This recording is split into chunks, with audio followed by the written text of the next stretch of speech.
bienvenidos, gracias, bienvenidas, bienvenidos y bienvenidas.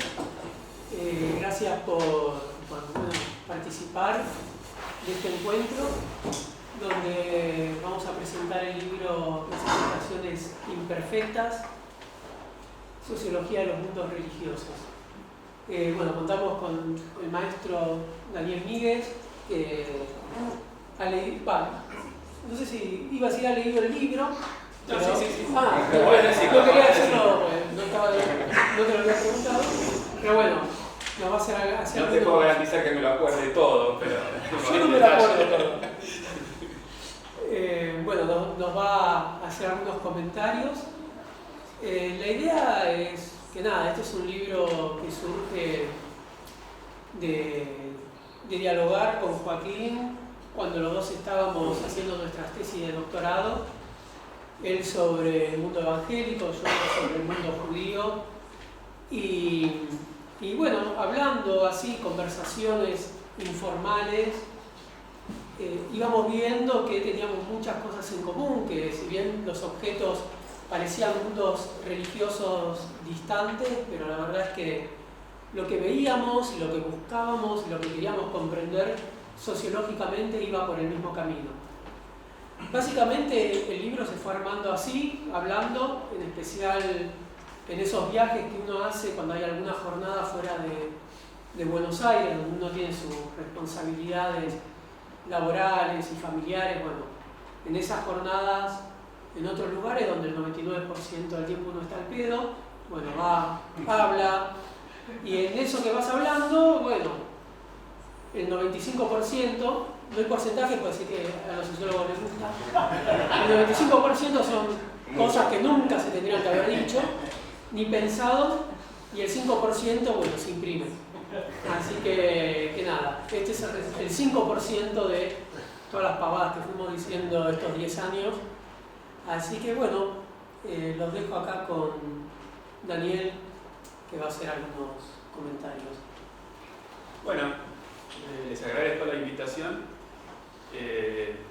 Pasé lindas tardes leyendo el libro y anoté algunos comentarios para hacerles. En primer lugar, una cosa que yo quiero resaltar es el esfuerzo, Él lo presentó como charlas cotidianas.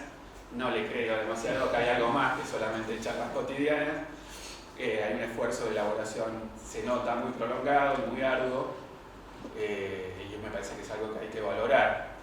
Yo les comentaba recién, antes de que empezara la presentación más formal, que una de las cosas que me llamaba la atención es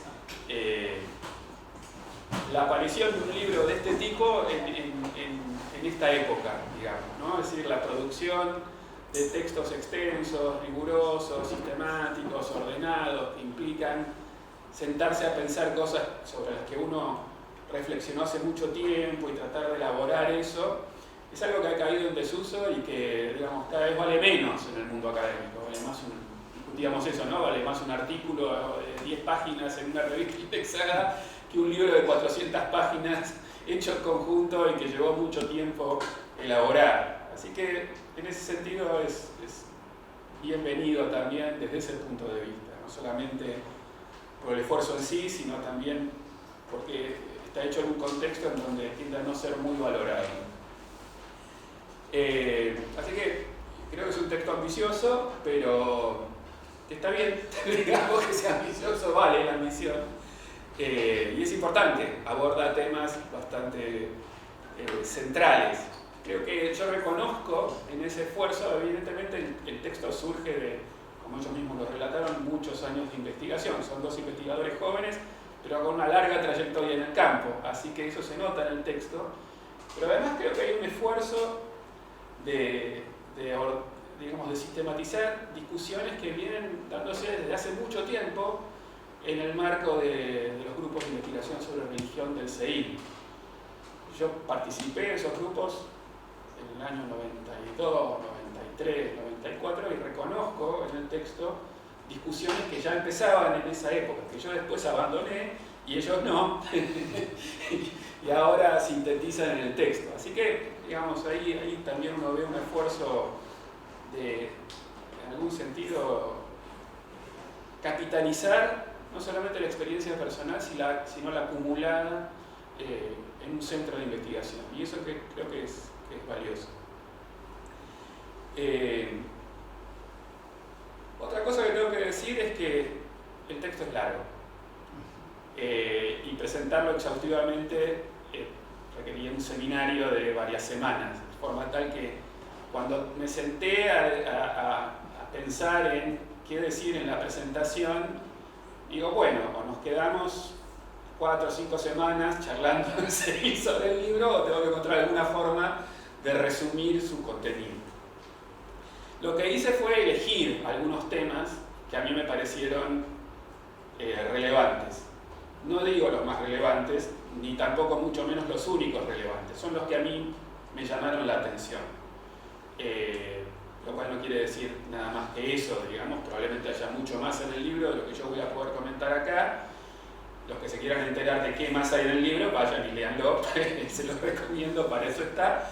Pero digamos, sería imposible resumirlo todo, por lo cual lo que estoy tratando de señalar es que mi selección es relativamente arbitraria. Yo hice 2 tipos de selecciones. Seleccioné algunos conceptos. El libro tiene 2 partes, después voy a hablar de eso, pero tiene una parte más teórica, de desarrollo conceptual, y una parte más empírica, de hecho está dividido en 2 partes el libro, donde hay casos que ilustran la utilidad de esos conceptos. Los conceptos son presentados en la primera parte, en la segunda parte están presentados los casos, llamémoslos así, y los casos lo que muestran es qué pasa cuando uno aplica esos conceptos que están en la primera parte al análisis de procesos concretos.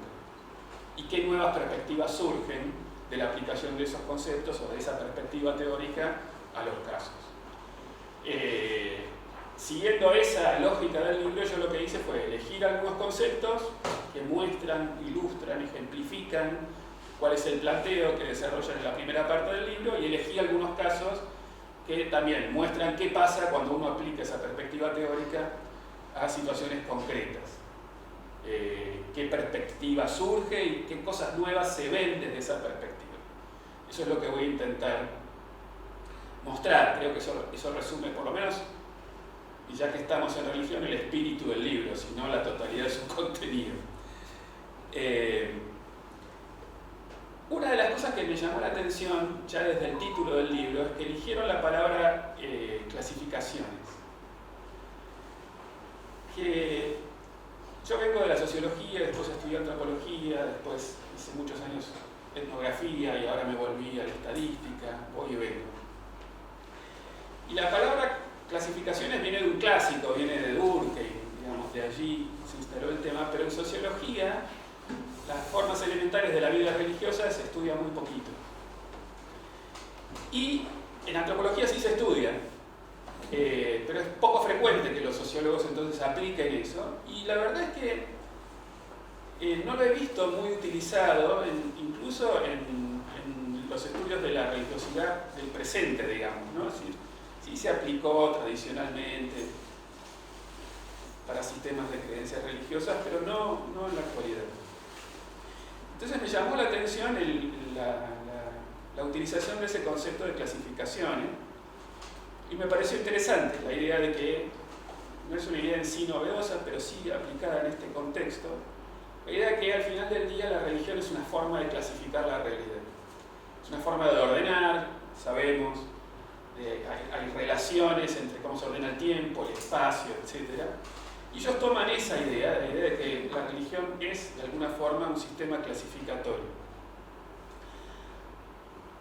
A eso le agregan una cosa interesante, que es que cuando uno piensa en el origen de esa idea de sistemas de clasificación, uno puede rastrearlo, como dije recién, hasta Durkheim, y encuentra autores en el camino, digamos, Mary Douglas, etc., que tienden a presentar esos sistemas de clasificación como relativamente estáticos. La sociedad clasifica la realidad de una determinada manera, permanece cohesionada por ese sistema de clasificación y ya está. Si uno desentraña el sistema clasificatorio, comprendió un aspecto relevante de lo que permite que esa sociedad siga existiendo en el tiempo. Ahora, lo que ellos introducen es la idea de que también hay clasificaciones en disputa y hay desclasificaciones. Es decir, el sistema de clasificaciones no es un sistema estático, no es un sistema que se establece una vez y para siempre, no es un sistema homogéneo. Todos los que pertenecen a un mismo grupo social clasifican de la realidad exactamente de la misma manera. No es así, sino que hay, digamos, sistemas de clasificación en disputa, son mutables, cambian.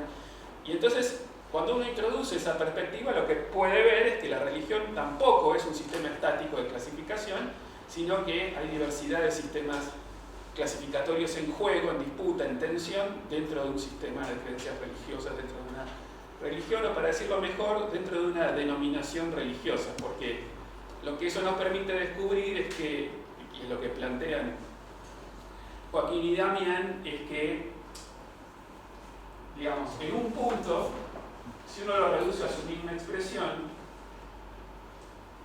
la adscripción religiosa es la adscripción, en principio, a una denominación. Cuando alguien, ellos empiezan el libro mencionando los datos de una encuesta, donde la gente se adscribe como católico, como protestante, como judío, como ateo, etc. Pero luego lo que muestra el libro es que esas adscripciones a una denominación por detrás tienen un sistema de creencias que puede ser muy diverso. Ellos analizan, por ejemplo, el caso de judíos y evangélicos, pero mencionan también que hay un porcentaje de la población, el 18% o algo así, que se autodenominan ateos o agnósticos. Y, digamos, tomando el argumento de ellos, me quedaba pensando si hay una forma sola de ser agnóstico o ateo, y me acordaba de amigos míos que se autoproclaman ateos, pero que bautizan a sus hijos en el catolicismo, por tradición.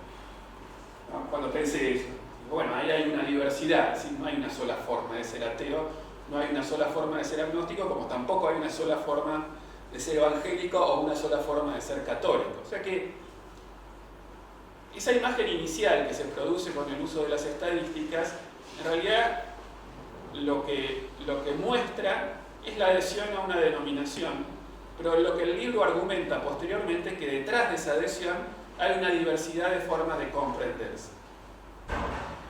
Ellos utilizan, digamos, dos ideas o dos nociones para tratar de dar cuenta de esas formas de, digamos, adscribir a una denominación.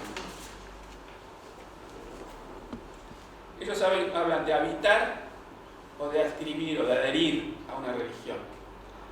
Eso muestra la intensidad de la, digamos, de la sensación de pertenencia a una determinada denominación.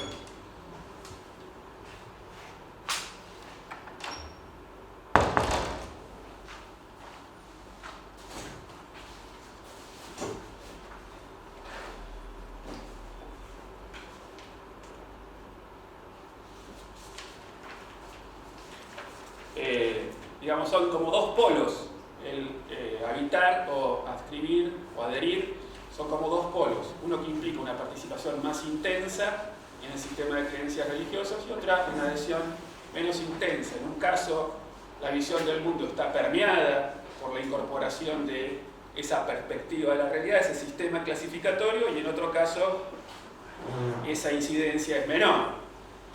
Eso implica también que hay mayor, digamos, espacio para las tensiones dentro del sistema de clasificación. Quien incorpora un sistema de clasificación más exhaustivamente tiene menos espacio para generar disidencias respecto de él.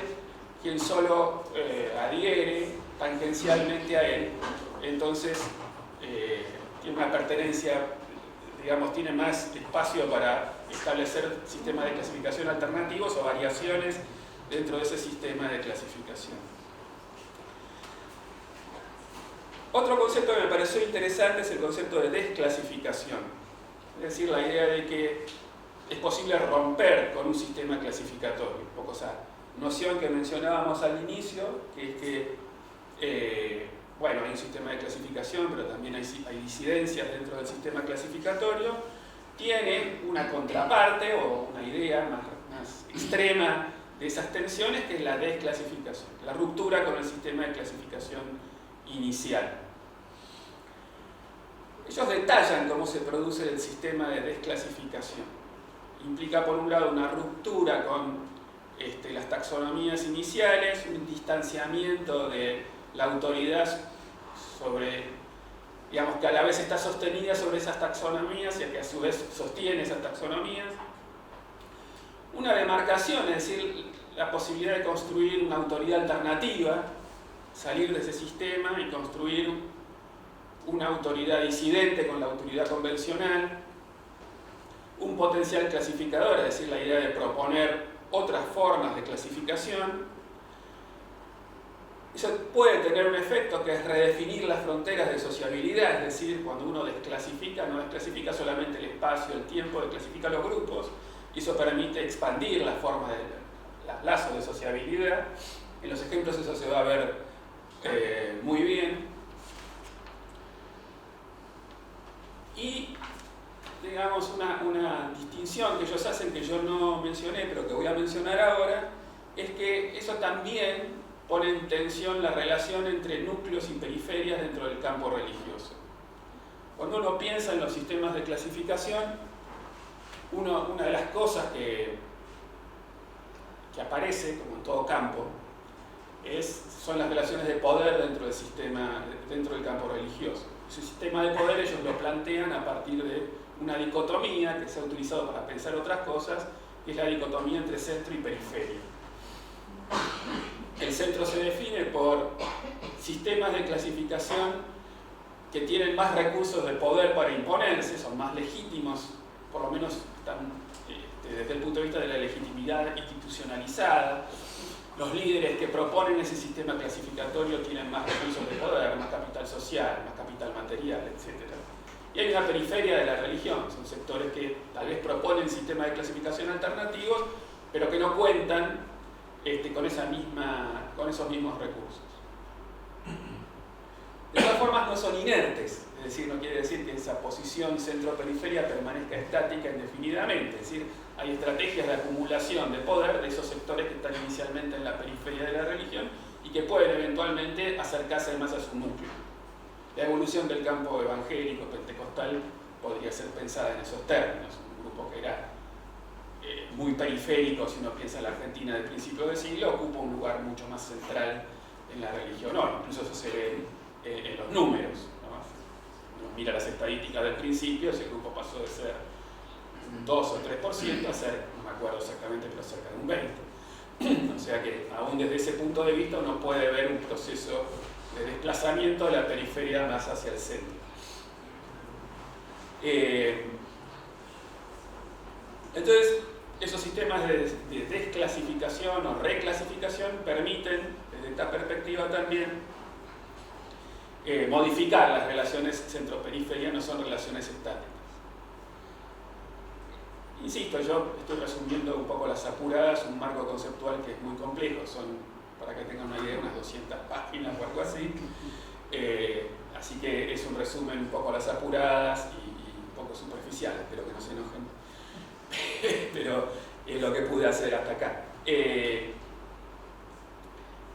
Entonces, creo que se, digamos, puede avisorar hacia dónde va esta perspectiva que propone. Es decir, la idea de pensar justamente el mundo de las adscripciones religiosas, el mundo de las denominaciones religiosas como un mundo mucho más fluido de lo que inicialmente o intuitivamente uno podría creer.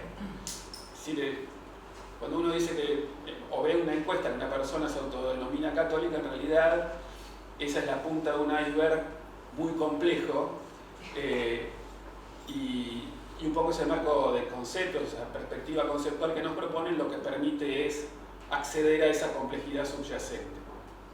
Los casos muestran esa complejidad. Detallar oralmente los casos etnográficos es bastante complejo. Así que yo voy a hacer otra vez descripciones un poco superficiales de casos que están mucho más detallados en el libro. Yo tomé, digamos, algunos que me parecieron interesantes y que, digamos, permiten una cierta síntesis, que son casos relacionados con la asociación entre la religión y géneros musicales, particularmente el rock. Ellos cuentan dos casos, el caso de un grupo pentecostal que hace rock religioso, para llamarlo de alguna manera, y eso es retratado en una película. Y la película cuenta la historia de un chico que, digamos, entra a hacer rock pesado, en rebeldía con su familia, y en la película se muestra, digamos, ese proceso como el proceso que deriva de un pacto con el mal, un pacto con el demonio, y entonces, digamos, genera una serie de conflictos con su familia, con su entorno, etc. Ese es el mundo del mal, y luego esa persona es redimida, ¿no? Como pasa en el pentecostalismo, viene el Espíritu Santo, de alguna manera entra en él y lo redime. Cuando uno mira eso desde la perspectiva de la clasificación que ve es la tradicional del mundo pentecostal. Está el mundo del pecado, el mundo y la comunidad religiosa, ¿no? Los hijos de Dios y los hijos del pecado.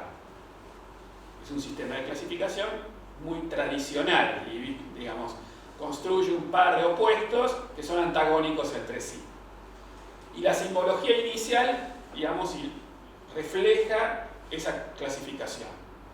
Entonces, la música es puesta del lado del mundo, cierto atuendo es puesto del lado del mundo, una estética personal es puesta del lado del mundo, inicialmente.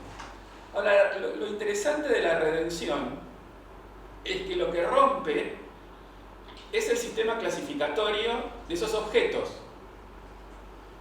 La redención no se manifiesta en la película porque este chico que cayó en el rock y en las drogas y qué sé yo, simplemente abandona ese mundo. Lo que hace es reconvertirlo, sigue tocando la misma música pero con otras letras, modifica levemente su atuendo, no todo su atuendo,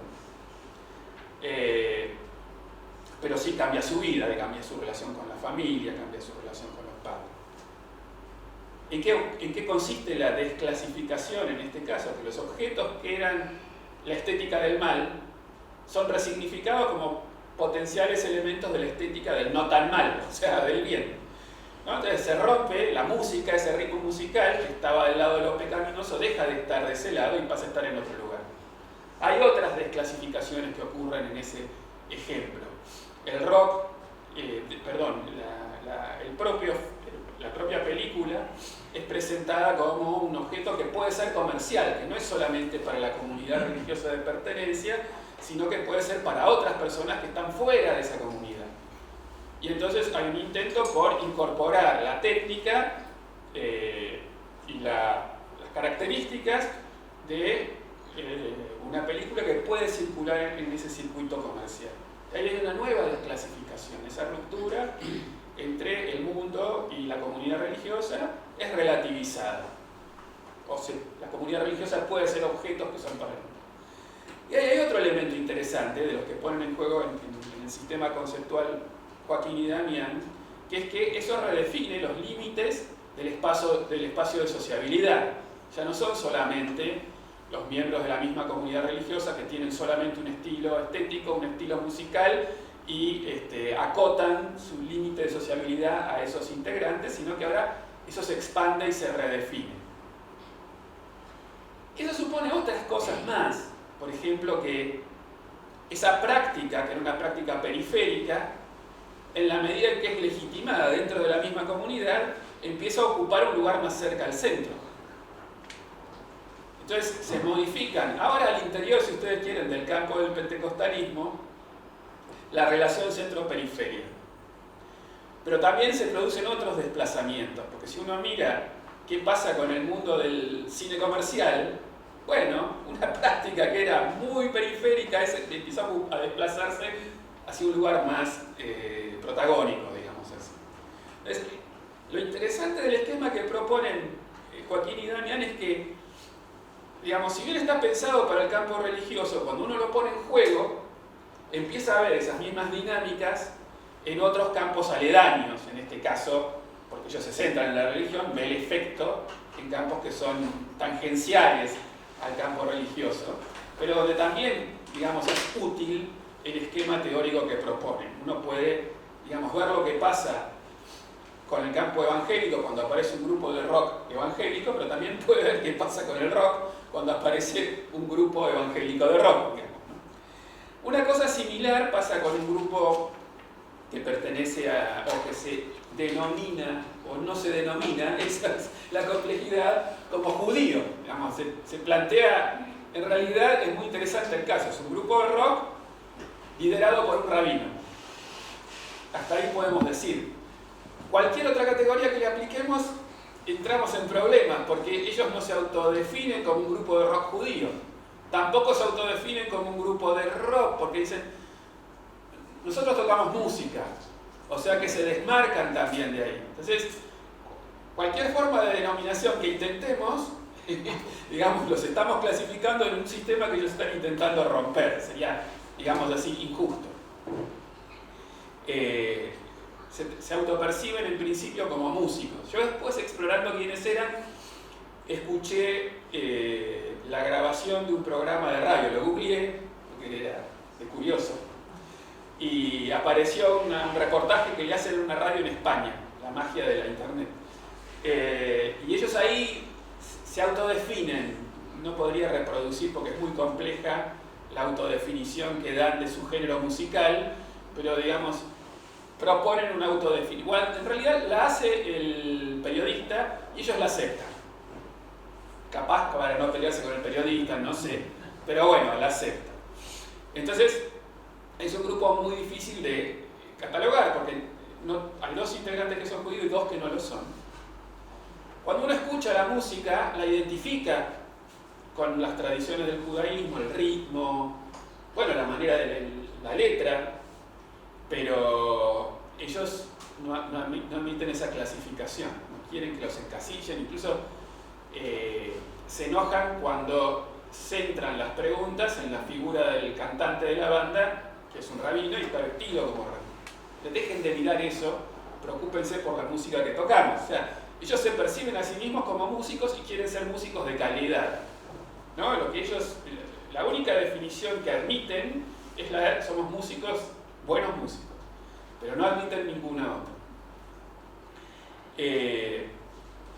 Entonces, bueno, eso, digamos, son dos ejemplos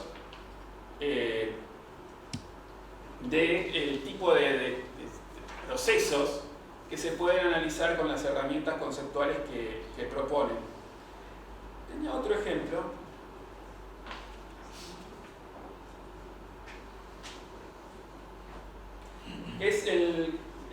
Me resulta muy familiar porque yo había hecho trabajo de campo en un lugar parecido, que es un ex barra brava de un hincha de fútbol del sur de la provincia de Buenos Aires, que es Atlanta o San Lorenzo o algo así, bueno, no me acuerdo, pero que crea su propio programa de rehabilitación de adictos bajo la tradición evangélica. Ellos, Damián y Joaquín, intentan analizar cómo se construye el carisma cotidianamente, el microcarisma. Entonces miran cómo esta persona interviene sobre chicos que están en proceso de rehabilitación. Y ve cómo, digamos, utiliza su pasado, digamos, en el fútbol, en la violencia, en el consumo, como un instrumento para organizar ese programa y crear una especie de microcarisma, de transformarse en un referente de esos jóvenes. Intenta cambiar sus actitudes, haciéndolos jugar al fútbol, pero que no reaccionen como tradicionalmente reaccionaban cuando jugaban al fútbol. Entonces, pone una serie de reglas que, digamos, arbitrarias para regular los partidos, y los chicos no tienen que reaccionar frente a la arbitrariedad, tienen que poder controlar esa reacción. Eso es un diacrítico de si van en camino a la rehabilitación o no. Si reaccionan como antes, quiere decir que todavía no pueden controlar sus actitudes y que probablemente recaigan en el consumo. Si logran controlarlas, entonces es más probable que dejen el consumo. Y en función de la capacidad que tiene de manejar esas situaciones, se vuelve una referencia de esos chicos. Yo pensaba en el concepto cuando, digamos, leía el ejemplo, pensaba en el concepto de liminalidad, ¿no? Es decir, alguien que está entre medio de dos esquemas clasificatorios, y este líder se ponía como en ese lugar. Y en eso rompía sistemas de clasificaciones, otra vez parecido al caso del rock, convencionales, ¿no? En el sentido que, bueno, el fútbol y el evangelio y la rehabilitación son cosas que no se llevan. Bueno, acá se rompía ese sistema de clasificación y esa ruptura le daba una especie de práctica novedosa dentro de ese ámbito, dentro de esa comunidad. Otra vez, lo que el caso ilustra es qué pasa cuando uno mira esos procesos como sistemas de clasificación. Ve sistemas de clasificación en tensión, ven cómo se modifican, cómo se transforman. También acá ellos plantean esta cuestión del centro y la periferia, es decir, ese liderazgo que aparece como un liderazgo acotado, reducido a un ámbito, a un espacio particular, puede eventualmente crecer y transformarse en un liderazgo más influyente, digamos, cambiar de la periferia hacia el centro, dejar de ser un micro carisma para pasar a ser una influencia carismática mayor. Y eso da por resultado que, eso yo también lo vi en mi trabajo de campo, ciertas tensiones entre estos líderes que administran, en este caso un programa, y otros líderes ya más consagrados que ven eso como una potencial amenaza a su liderazgo. Entonces, se juegan, digamos, ellos pueden ver esas tensiones en ese proceso. Yo tomé para terminar, uno de los párrafos del final del libro, que plantea una cuestión adicional, que es que cuando uno mira los ejemplos que ellos tomaron, son ejemplos que tienen mucho que ver con denominaciones que están relativamente institucionalizadas, evangélica, el pentecostalismo, etc. Y ellos lo que argumentan es que cuando uno lo mira desde esta perspectiva, lo que ocurre ahí adentro no es tan diferente de lo que ocurre en la religiosidad popular, que generalmente se ve como externa a ellos. Es decir, que esos procesos de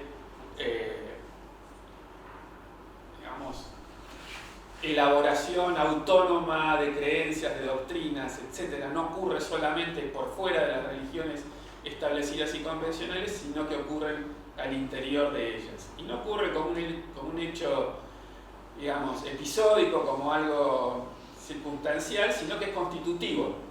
La religiosidad implica eso, es decir, implica procesos de elaboración, de reclasificación, no son hechos excepcionales, son parte de, es lo que las define, más que la excepción dentro de ellas. Creo que ese es el planteo final que ellos hacen, y ahora les devuelvo la palabra. Muchas gracias.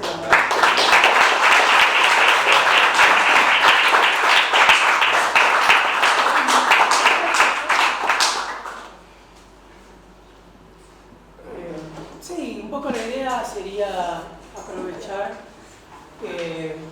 unos minutos como para abrir un poco para comentarios o preguntas.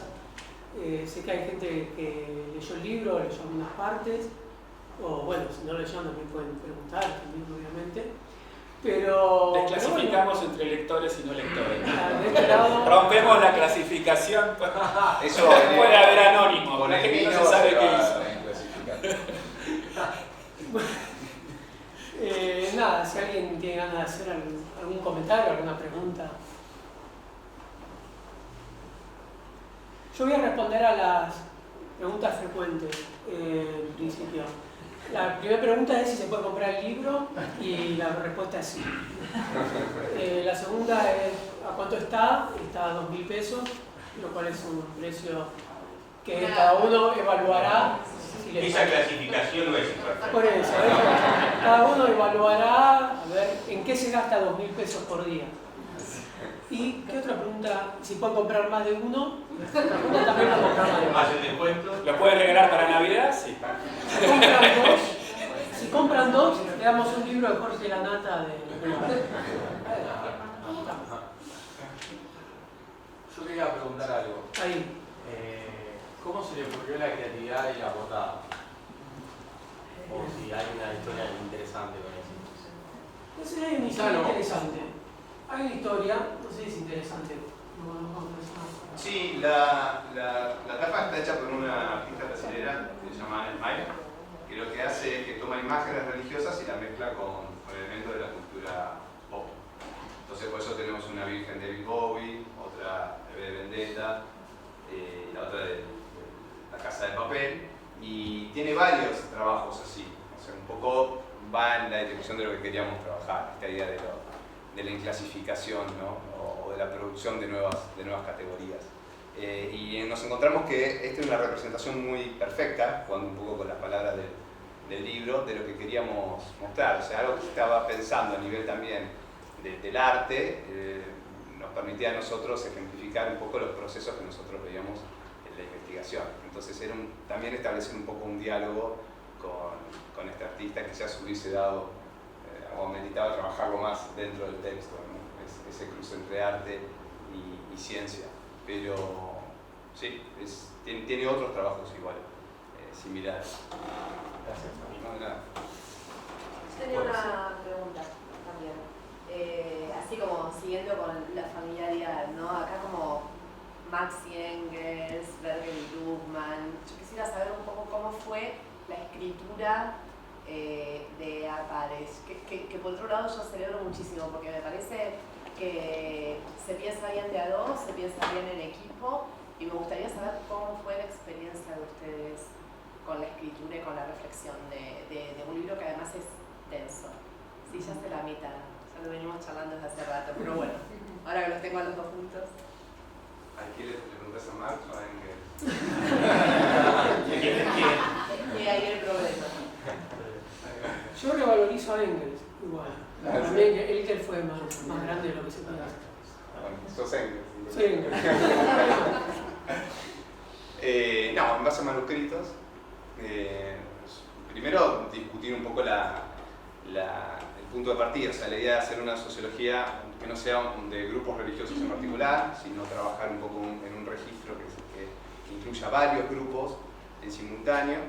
Entonces, no avanzar sobre la historia, la cosmología y todas esas cuestiones que ya habíamos trabajado en las tesis doctorales, sino pasar directamente al caso, ¿no? Y la posibilidad del caso comparado en base a ciertos procesos que veíamos que se daban de forma regular en los distintos campos.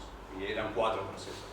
Uno vinculado a la problemática de la identificación, cómo se construyen las identificaciones, y ahí jugaba la organización, la espiritualidad, ¿no? Y también la comunidad, ¿no? Después también otro segundo proceso tenía que ver con toda la cultura material, en relación a la producción y al consumo. El tercer proceso era el carisma, pero también pensado como de ida y vuelta, ¿no? Carisma, anticarisma, clasificación, desclasificación, ¿no? Carisma minimalista, que complejizara las categorías tradicionales. Y después la pregunta por las zonas de frontera que surgían del análisis también de nuestra periferia. Entonces, cuando tuvimos claros esos cuatro procesos y que la prioridad iba a estar dada por encontrar en base a casos, que también recuperamos otros casos de investigaciones de colegas del CEIR, que lo utilizamos en la investigación. Cuando tuvimos en claro ese esquema, la escritura se fue dando por avances de manuscritos que nos íbamos pasando. Y después, bueno, capítulos que se alargaban, que se desdoblaban. El libro es largo porque está muy impulsado por un espíritu así un poco experimental, creativo, en el mejor de los sentidos, también excesivo, porque uno cuando se deja ir, pero queríamos darle un lugar a la deriva, ¿no? Queríamos hacer de la deriva algo que fuera como una posibilidad. Estamos muy atrapados en la forma, en el esquema del artículo y en esa forma de construir argumentos y pruebas. Y nos interesaba la posibilidad de dar lugar también a la exploración, que viene un poco en parte del exceso. Así que es un poco también queríamos reivindicar esa forma de pensar, ¿no? A veces las ideas surgen por ese lado. De hecho, una de las claves del libro, que es la pregunta por la inclasificación, porque el libro también es una reflexión ampliada sobre la liminalidad pensada no como tránsito, sino como algo como un estado permanente, que se afirma, y que se elogia, y que se construye, y que se sostiene, y qué es lo que se quiere. Bueno, esa pregunta por la liminalidad fue surgiendo sobre el final, un poco del libro, ¿no? O sea, el problema de la inclasificación que después aparece en la introducción.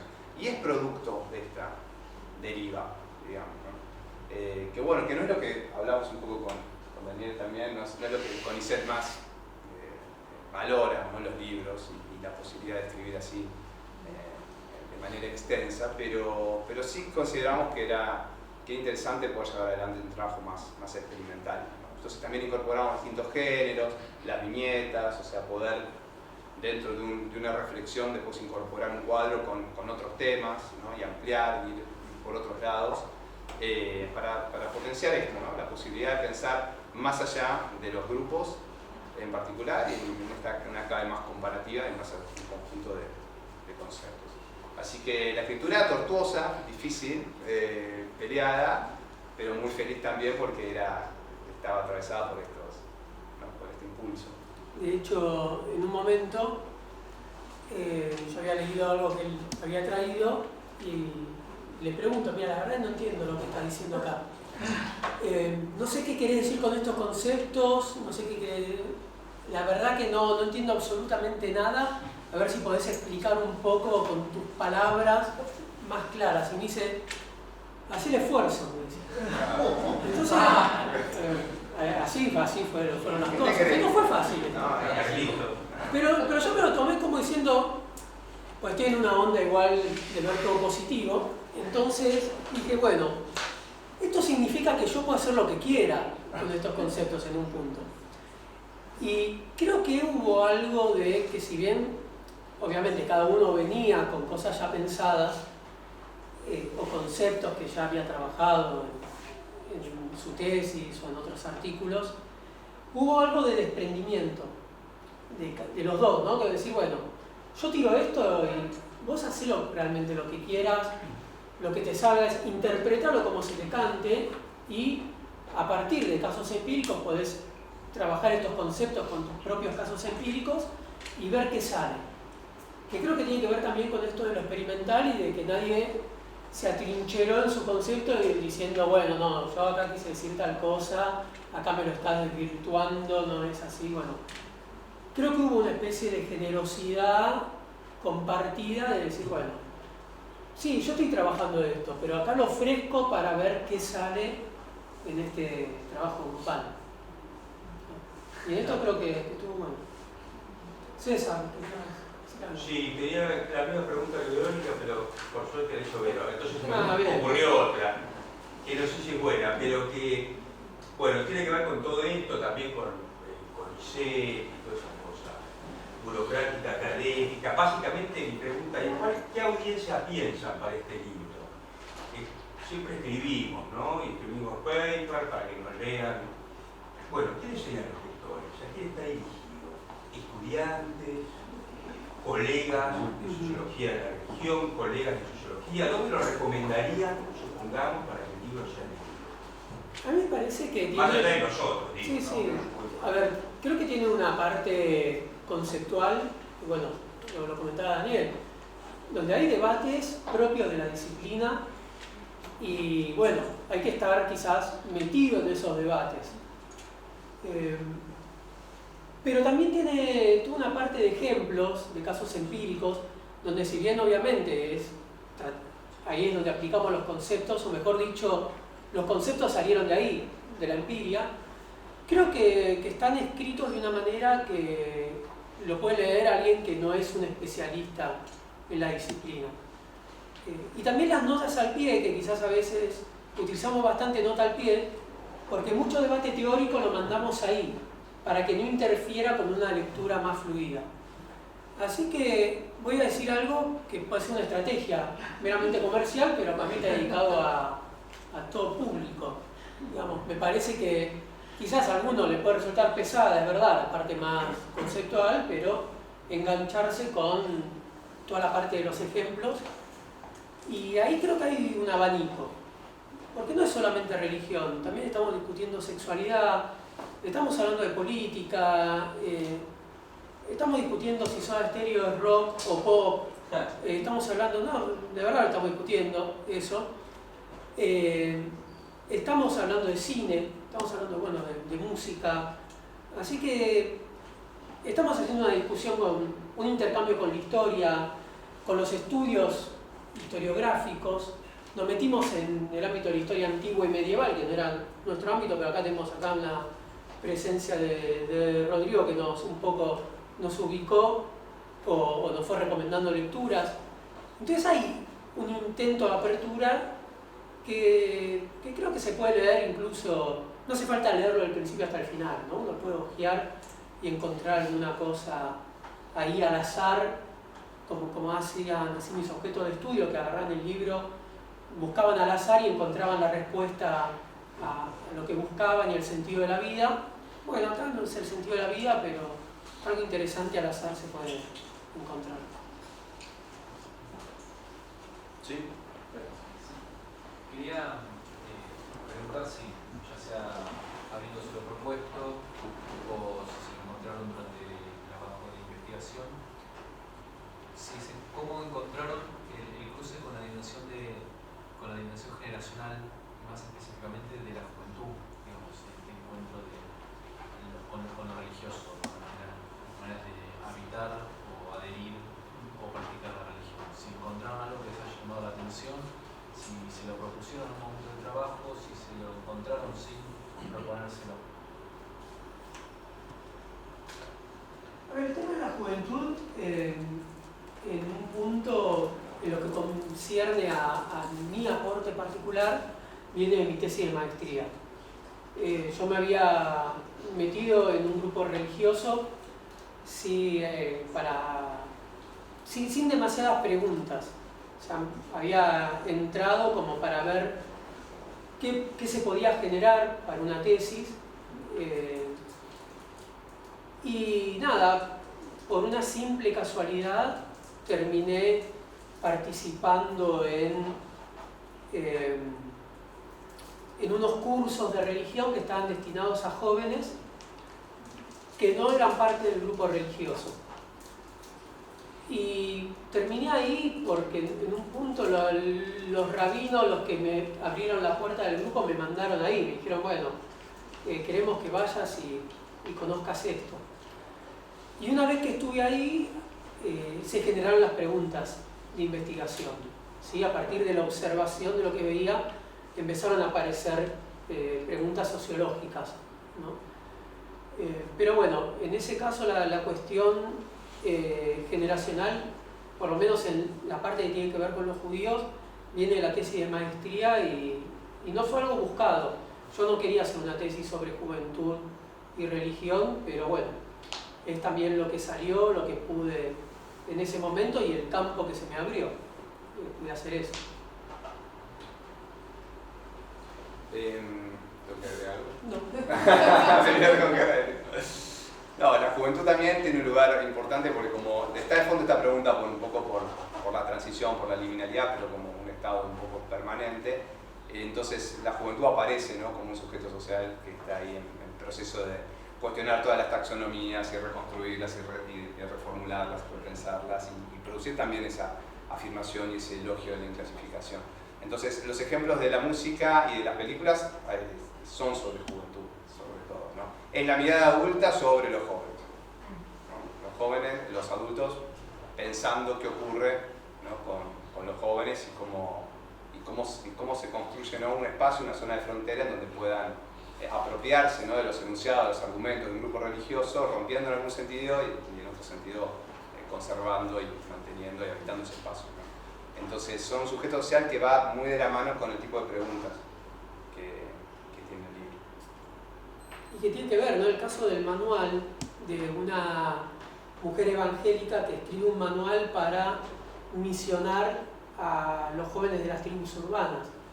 Entonces explica que, bueno, cómo el evangélico, el joven evangélico debería poder ir a misionar frente a una tribu de punks o de emos o de lo que fuera. Y ahí hay todo un laburo de ingeniería muy interesante. Vamos a cuál es en cuánto el joven pentecostal tiene que reproducir esos diacríticos de esas tribus urbanas y en cuánto no. Bueno, y ahí aparecen una serie de recomendaciones que son realmente espectaculares. Y bueno, y ahí la pregunta por la juventud también tiene que ver con la pregunta por la clasificación y los mismos límites del grupo. Y en todo caso la pregunta, bueno, ¿qué es ser evangélico,